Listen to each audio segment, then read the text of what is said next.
Estate Equation. I'm Ian Mayer with IM Home Inspections. I'm here with my lovely co-host. I'm Liz Buchman with Guild Mortgage. So, Liz, today we want to talk about business strategy for 2025. So where do you start, Liz? Oh gosh, I have to do a look back on how I performed that year. And so looking back on how I did and where I could get better. So doing a strengths and weaknesses test, what worked, what didn't, and then build out from there. Of course, you have your numbers, such as your closing ratios and how your lead to, for a lender, it's, lead to fundings performance. But I think we're all a little bit different on those closing ratios. But getting back to, any sort of business plan, I truly believe is very important to your success, and measuring how well you did will only make you better and grow. I really do think you need to start when looking at your business plan for the next year, whether it's next fiscal year or calendar year. You really need, first one, you need to have your vision. What is it you're trying to accomplish? What do you want to do?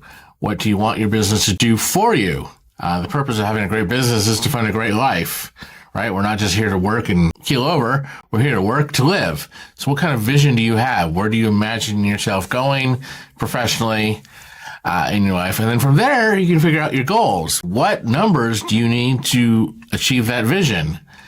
And you got to have goals. The line goes, if you don't know where you're going, you won't know if you've gotten there, or anywhere will do. So true. And I'm always surprised sometimes I'll talk to an agent, well, what's your goal for this year? And they're like, goal? I don't know, sell more houses? Well, how do you know if you sold more houses if you don't actually have a goal? You mean looking back on Instagram posts isn't the way to measure my goals?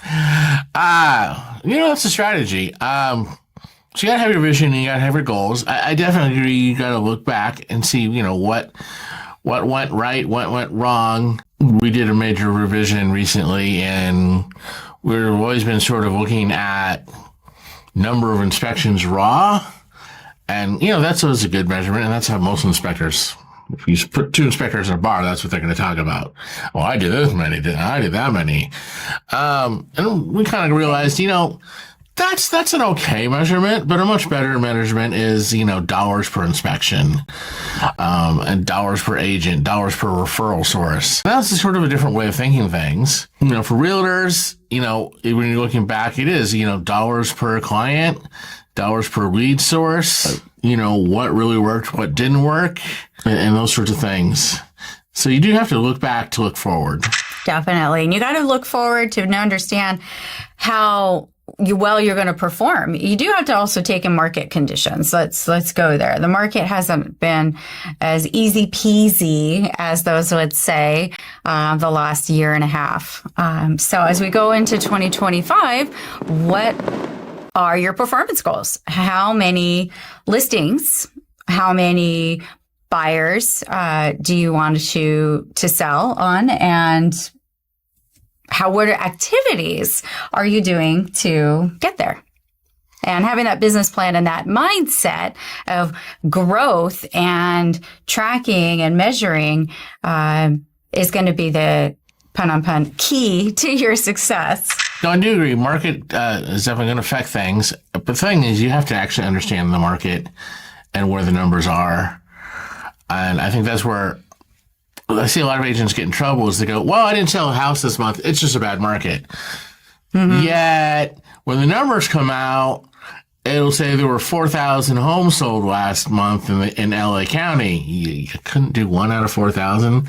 So I always track market share. I always look at the number of inspections we did and the number of transactions and work it out as a percentage. Is it the most accurate number? No, because we don't really serve all of the county as much as we do, and sometimes we spill over into Ventura County, and those numbers don't get included. But we'll always look at that number and see where that number is going.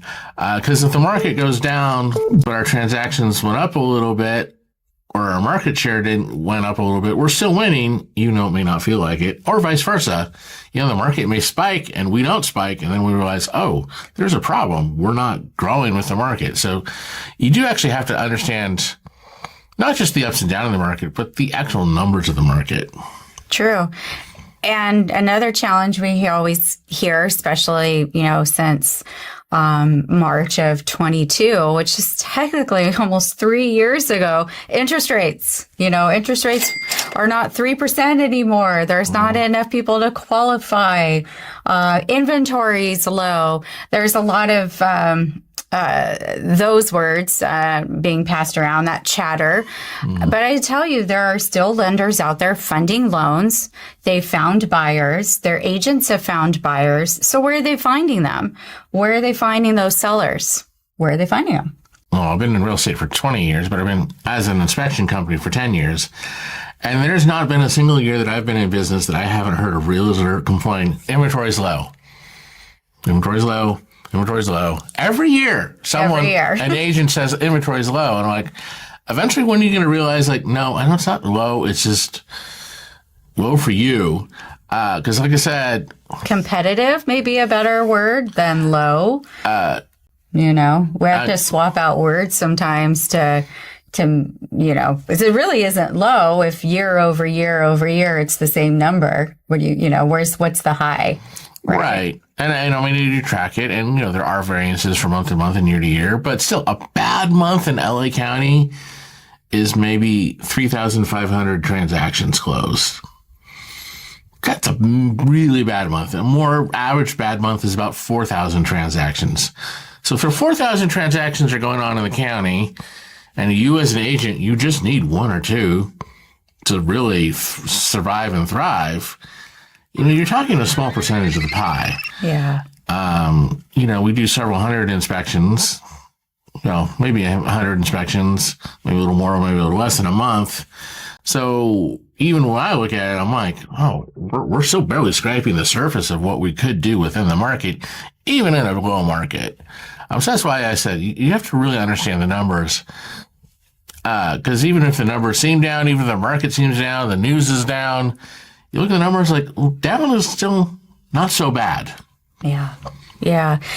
And that thrive to survive in 25, is anybody not using that? That kind of spilled out into a lot of different industries, wouldn't you say? Yeah, well, I think after, at the end of 2023, everyone was saying, this is the worst year in real estate ever. It only has to get better. And then we hit 2024 and it got worse for a while. It sometimes has to get worse before it gets better. Sure. But, I'm just seeing for us, spring 2024 was awful.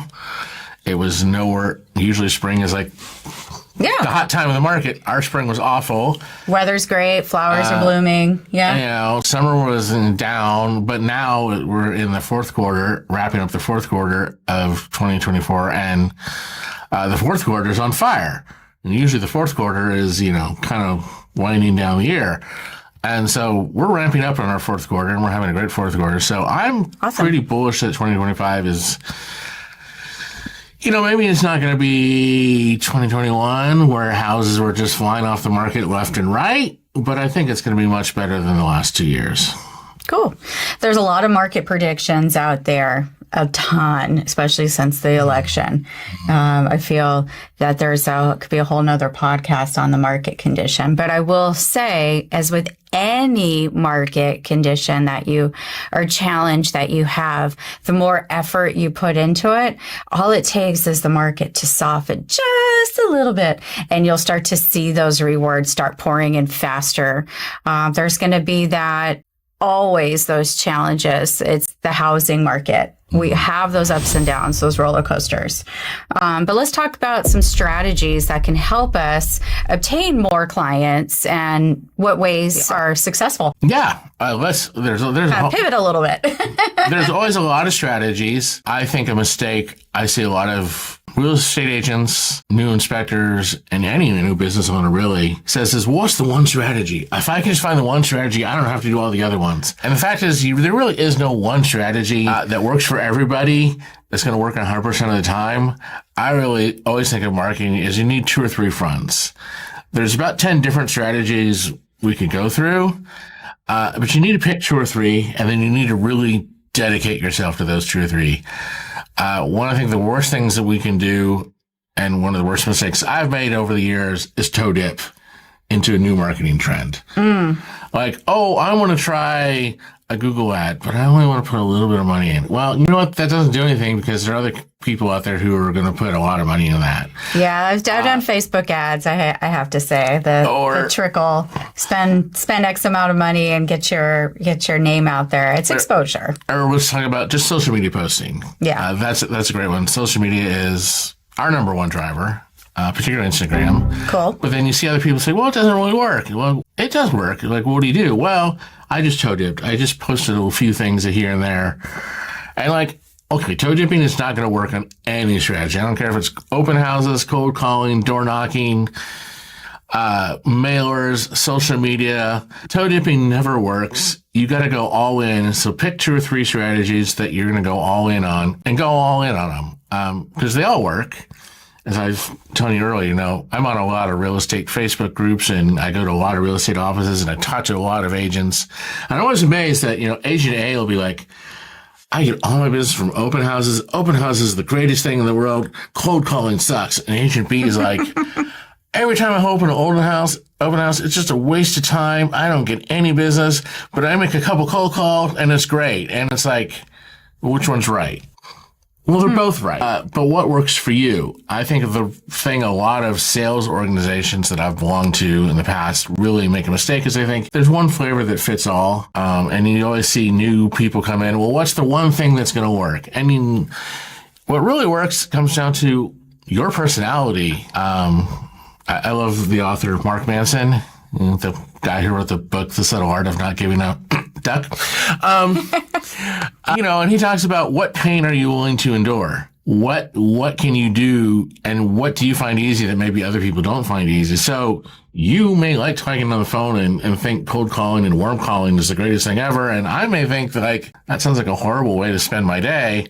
And I'm going to go do this other thing. In the end, we're both right. But if we try to do what the other one does, it's going to fail catastrophically because we're the different people with different connection, likes and different likes. Yeah. So how you connect with others, is going to vary between person to person. So that's normal to have one agent say, I get all of my referrals because I am out there talking to people, either open houses or making that face-to-face connection. And then you have others that are really great salespeople over the phone, and that really don't mind dialing for dollars, we all like to talk to people that we know. So let's always start simple with your sphere, people that you could just pick up the phone and say, hey, I haven't talked to you in a while. How are you? What's new in your life? That's a phone call. That's a reach out.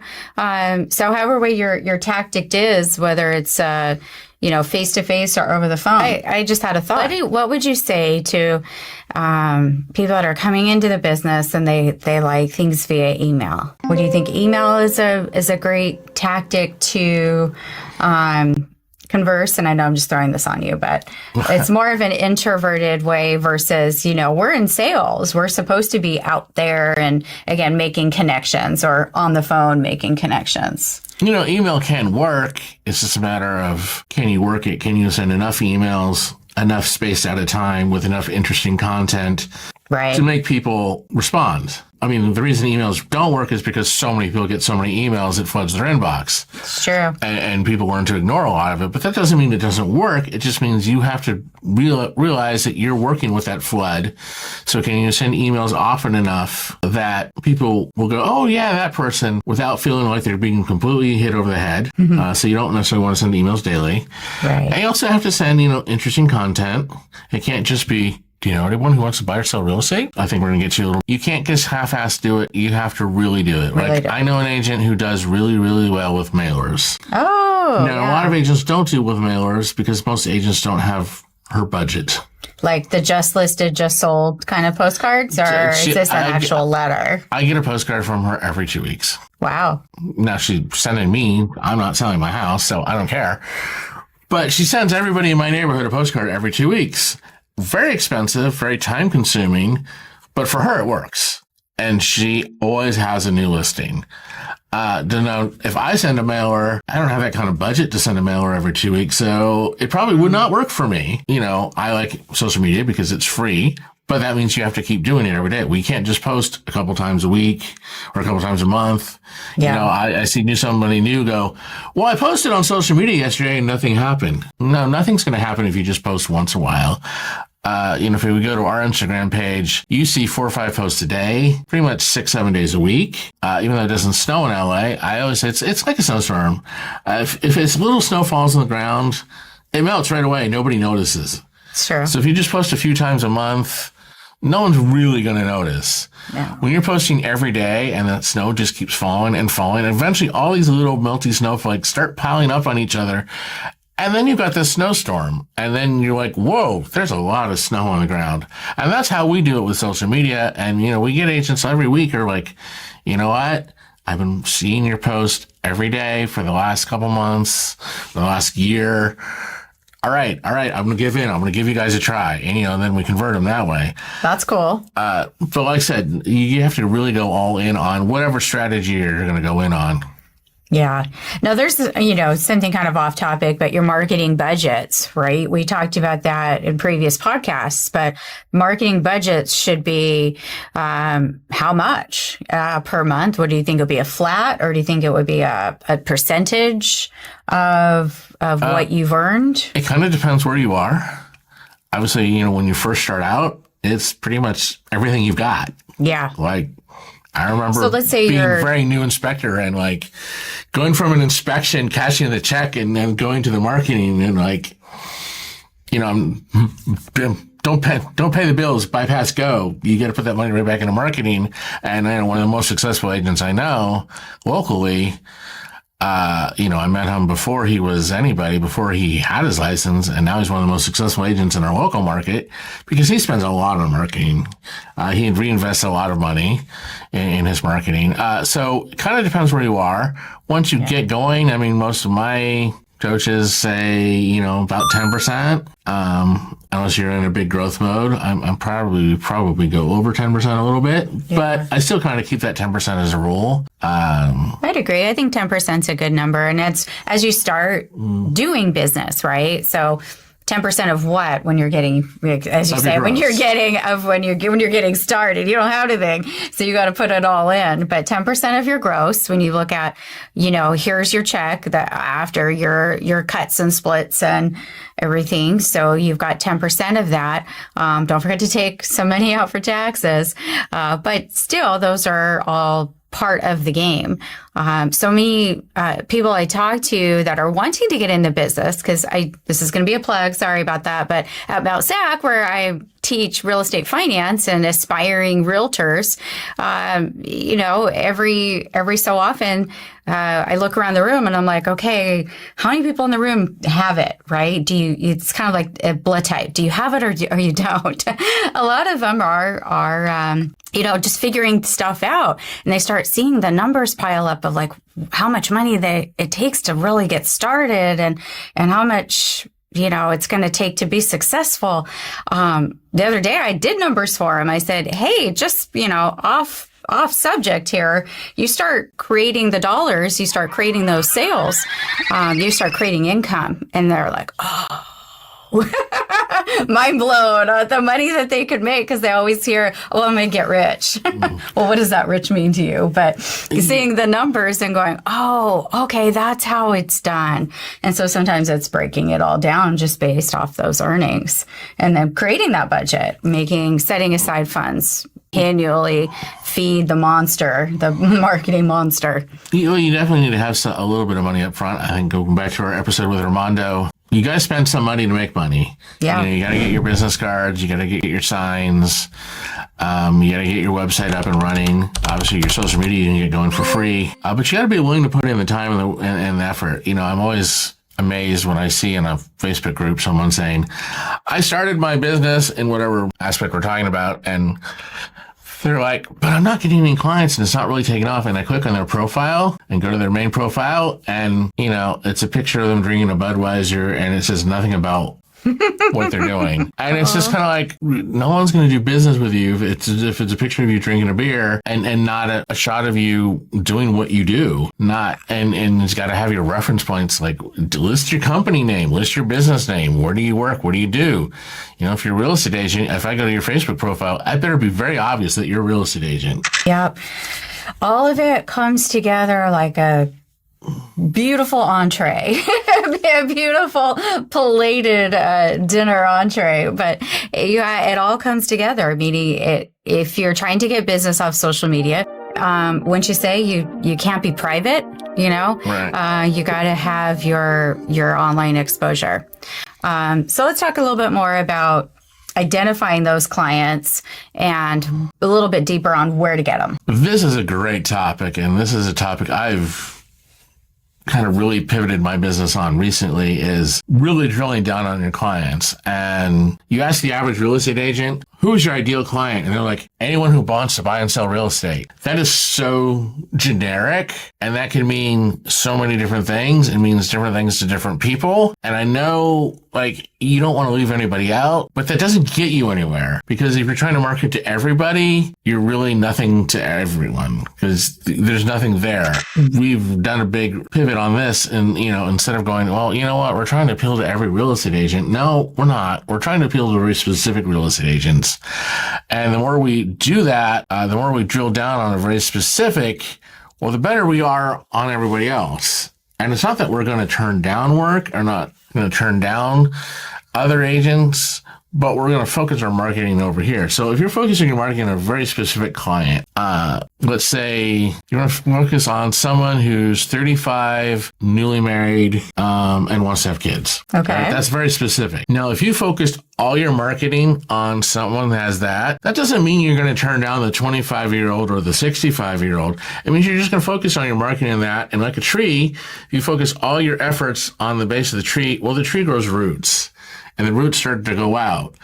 And even though you're not marketing to that 65-year-old or that 25-year-old YouTube star, if you focus all your marketing here, though, they'll start to catch on and they realize, well, this person's really serious. This person's the wants the agent are. And it really works. Whereas if you're trying to focus on everybody at the same time, you're going to spread yourself so thin that no one's going to respond to any of your marketing. So I always, identify your clients. Don't just sit there and go, want to buy and sell real estate? We've all heard that. We all hear it 100 times a day. Right. And it's all, and to catch on to tag on to what you're saying is that, yes, everybody wants to buy houses, or anybody out there who doesn't. I may know one or two people that are just like, I'm over it. I'm just going to, over everything that the real estate market brings. But for the most part, I think we all agree 99% of us want to own if they don't own already. And they want to build a future for their family and for the next generation. So identifying your clients, it's almost everybody, but let's funnel it down. So we've got past clients, right? We've got our sphere of influence, such as friends and family. We have buckets like advertising and social media, and all of your web-based adventures, right? Well, going back to past clients and looking at the past, that's a great thing. Is you may think who your ideal client is, but then go to your past clients and look at them and go, well, who are the clients that I'm getting? What are things going on? What are the things in common? Who are your top clients in terms of revenue? What key things do they have in common? And you may find out, as we did, we're barking up the wrong tree. We're thinking this is our ideal client, but then when we look at the numbers, we're like, no, actually our ideal client's over here. So if we focus over here, now we're going to do better. Doesn't mean we're going to ignore these people. No. It's just we're going to focus over here and then let that tree grow out, and then the roots will pick them up. Yeah, you do have to look at, if you've got a past clientele, look at your past clientele. What do those people have in common? and what can you do more of to get more of those people? Absolutely. And those past clients are so key. I think they need a bigger portion of the episode because those are people that know you, they like you, and they already trust you. They've already seen you perform, right? They've already had that experience, that customer experience. So whether that customer experience was yesterday or, 5, 6, 7, 8 years ago, it's important to keep in contact with them and ask them for the business. Because if you don't, then they just become a holiday card receiver.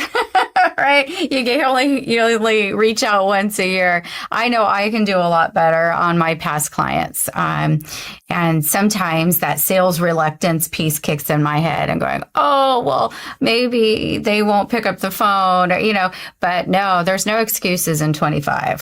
No excuses. No excuses. Let's move on with not only business goal setting, client strategies, identifying those that you should focus on more.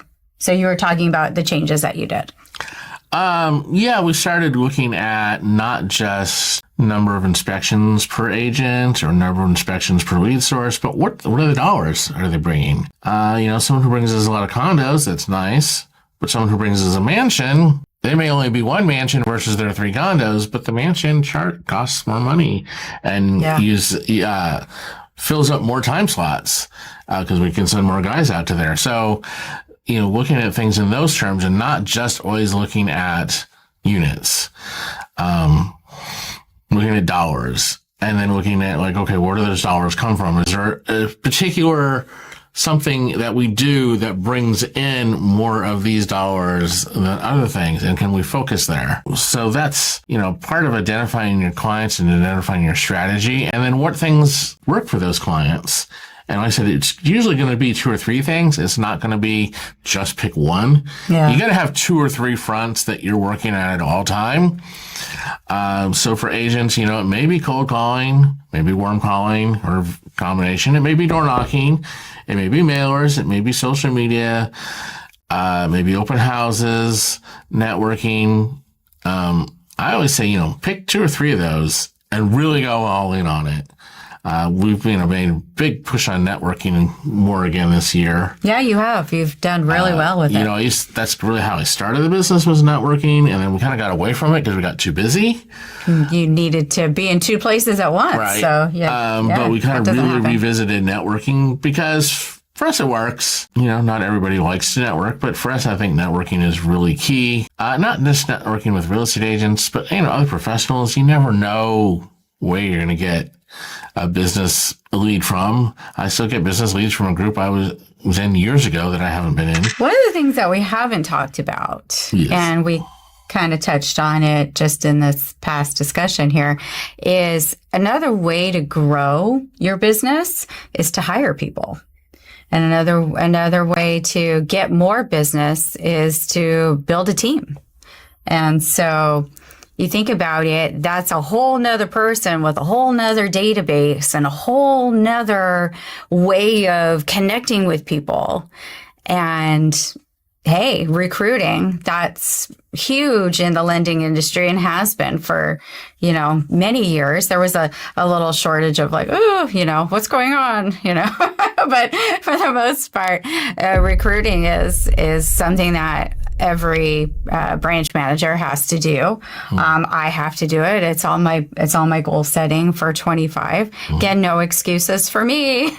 So I'm hiring, but it's not just that, right? It's not just I'm hiring. It's finding the right fit and finding the right person that can also help you help each other grow each other's business. Oh yeah, we could do a whole nother podcast on growing a business and hiring people. Definitely a mistake I made early in my career was not thinking about that. Yeah. I was just very focused on, I need to bring home some money. I got a wife and kids and a mortgage and I need to just pay the bills. I need to just focus on that. And so for a long time, I was not really thinking about hiring and expanding until it got to the point where I just had to. Yeah. And now I wish I'd done it earlier. But yeah, that's a whole nother episode we could do. But definitely keep their mind open to it. I know a lot of real estate agents are like, no, I can't, because then I'll have to split my commissions and I'm barely getting my bills paid with the commissions I have. And you want me to bring someone on and split it with them? But I tell you, once you bring those people on and they start bringing in more business, then you're on a whole nother playing field. Yes. I believe in the team atmosphere. I really do. Doesn't work for everybody. There's still those that like to be the individual, but you can be both. You still have who you are, how you sell, and collaborate with others. And therefore you have that balance. Again, going back to the very first part of our podcast today is, you've got the open housers and then you have the cold callers. Well, what if you have one of each? You're attacking it at both angles. Exactly, because, once you get a house in escrow, an agent has 101 things they can do. Oh, and then there's the paperwork people. And there's paperwork. Those that don't want to do anything but like the paperwork. Oh. Bless them. Oh, yeah. I've got a great transaction coordinator. We're going to bring her on at some point as a special guest. Sweet. Can't wait for that. But yeah, then you can hire people to do things. And I mean, I know a lot of times on the inspection side, we don't even see the agents we're dealing with because we just see their people at their people letting our people in the outdoor. That's actually a funny story. I'm an agent I've known for a very long time. And now it's the point of like her people call my people and my people go meet her people, and like we never see each other anymore. Aw, because you're paperworking. But we're still friends. Of course. But yeah, that's part of growing your business is being open to, other people can help you become more efficient. There's a lot of fear of, well, can you pay them? Can you make it work? And really, you just got to get over the fear and take the plunge. Yeah. And grow your business. Yeah. And be able to share your strategies. We're here helping you share what works for us. So yeah, feel free to put in the comments what works for you and reach out to us, because we definitely want to hear if there's any strategies that are unique and special. Doesn't mean that we have to blast them out to the universe, because those unique and special ideas we want to keep, close to heart, because they work for you and not give them to everybody. But we do want to hear how you're doing. So please please reach out to us or post in the comments as well. Yes. Yeah. Identify your 2 or 3 things that you're going to do and go all in on them. I think the biggest mistake I see over and over again is people toe dip on a certain strategy and go, well, it doesn't work. It may not work for you. It's going to work for somebody. And find the strategies that you're willing to deal with and the pain that you're willing to deal with, because all marketing is painful to an extent. Yeah. But some parts of it I really, really enjoy, and I could just do all day long and not even consider it work. So you have to figure out which of those strategies work for you and then own it. Do it. Yeah. And it's okay to make mistakes, and it's okay to identify those mistakes. And if it's not working, instead of throwing money at something that's not working, pivot and be able to make those changes mid-year and always reassess. So track your goals. Create a calendar that mimics your goals. So keep in mind that tracking is key, and having, staying organized as well. So whatever calendar system works for you, check that out. And something we haven't talked about, but I think needs to be talked about, is how to be held accountable. So we've got all these great ideas, and there's all these ways to go get new business and ways to get new clients. But make sure you share them with someone. Maybe it's Ian. You could reach out to me and talk to us about your goals, and we'll be your listening ear. And that's if you don't have a coach. Coaches are sometimes expensive. And so, but usually coaches will also help you identify that, hey, yes, I have a dollar amount that you pay me, but it's going to bring you more production in the end. It usually works out. So trust me, I've had coaches before, and the best coach right now is my dad, who's lived through all of the market ups and downs, roller coasters since the 80s. So quite a long time, and he's got a lot of wisdom. So I'm lucky enough where I have that in-house, but there's a lot of business coaching out there. So explore those opportunities, or reach out to someone that you know and trust, and they'll give you listening ear and feedback as well. 100% agree. All right. This has been The Real Estate Equation. I'm Ian Miller with I Am Home Inspections, inspections that matter for people who care. 818-298-3405. And I'm Liz Buchman of the Buchman team at Guild Mortgage here in Burbank. You can reach us at 818-405-0809 or reach me on my cell, 714-478-7920. And thanks for listening. Like and subscribe. Put some stuff in the comments. We'd love to hear from you. Thank you.